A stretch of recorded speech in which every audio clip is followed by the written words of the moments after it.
Според светлата и раскошните украси на црвениот плоштад, тешко е да се каже дали московјаните се загрижени за можните економски проблеми кои што следат. Според малопродажбата во некои области во Москва, јасно е дека некои заработуваат добро.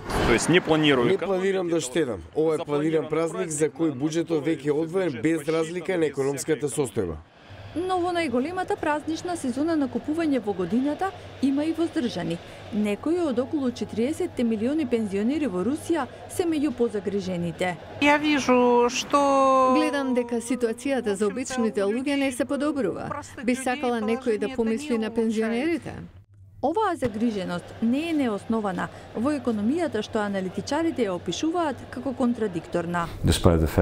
Имаме економски раст, но со години имаме и намалување на реалните приходи. Ова уште е руски парадокс. Платите растат, реалните приходи паѓаат. Сето тоа е поради сивата економија која не подлежи на оданачување.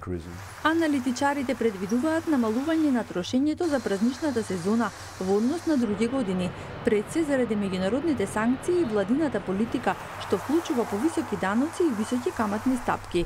Состојбата со економијата во 2019 година ќе биде клучен индикатор за рейтингот на претседателот Владимир Путин. За русите пак празниците се шанса за јадење, пиење и за се што ќе донесе новата година.